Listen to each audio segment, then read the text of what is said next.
Chers amis, bonjour à toutes et à tous. Aujourd'hui, je vais vous montrer ici un détail important sur le collage du PVC. Et pourquoi cette vidéo aujourd'hui? Parce que je suis en train de faire une douche qui se bouchait à répétition. Et j'ai trouvé alors cette pièce. Ici, je l'ai décollée, c'était dans le sol dans cette position. Et ça se bouchait relativement souvent.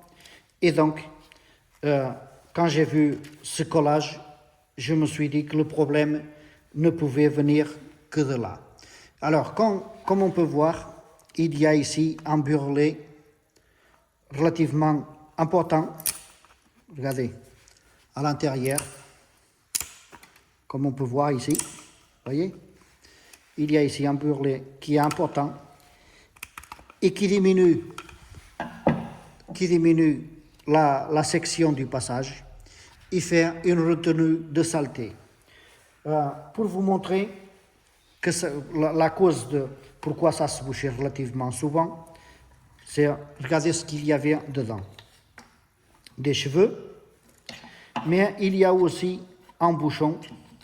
Je ne sais pas comment il a pu venir atterrir à l'intérieur de la canalisation, mais il y a ici un petit bouchon. Alors, je vais prendre ça avec une pince. Voilà, il y avait un bouchon dedans qui n'a pas réussi à passer, là avec le burlet de colle, sinon il serait parti beaucoup plus loin. Et pourquoi y a-t-il un burlet de colle? Parce qu'il est important, quand on colle du PVC, de faire un chanfrein du côté extérieur. Moi, je le fais des deux côtés, extérieur et intérieur. Pour cela, j'ai ici un évaporeur. Regardez, là, je vais faire à l'intérieur, parce que ce côté-là, il n'est pas évaporé. Je vais le faire à l'intérieur.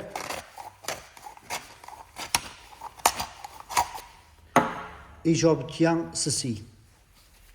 Et là, on peut voir que du côté extérieur, l'angle il est vif. Regardez, si je fais un collage, je vais faire un collage là-dessus.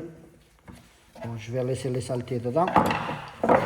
Mais si je fais un collage là-dessus, déjà, les colles PVC que l'on trouve dans le commerce, elles sont super liquides quand on les achète, mais une semaine après, c'est vraiment de la colle, c'est vraiment du gel extra épais. Regardez. Alors, ce qu'il faut, c'est mettre toujours moins de colle sur la partie femelle, et on peut en mettre plus sur la partie mâle, d'accord? Mais ça ne sert à rien d'en mettre une tonne, une fois que le tube il est bien humidifié, ça suffit. Et là, j'ai un collage, mais quand on regarde dedans, on voit qu'il n'y a pas de burlet qui dépasse. Et si on tire un petit peu sur le PVC 2 mm, on colle jusqu'au fond et puis on retire 2 mm, ça fait qu'il n'y aura plus de burlet du tout. En conséquence, si on colle le PVC sans l'évaporer, regardez ce que ça fait. Même en ne mettant pas beaucoup de colle, parce que j'en mets pas beaucoup. Et ici pareil, je fais toujours une humidification du support sans en mettre toute une tonne. Mais si je fais le collage comme ceci, toute la colle qui est sur la partie femelle, elle va être repoussée, le morceau de PVC va racler la totalité de la colle jusqu'à faire un burlet beaucoup plus important, comme on peut le voir là-bas au fond. Et ça, c'est alors la différence d'un bon collage de PVC. Il ne faut jamais oublier de faire votre chanfrein du côté extérieur afin d'obtenir un collage correct et exempt de fuite et qui ne risque pas de se boucher tous les 4 matins.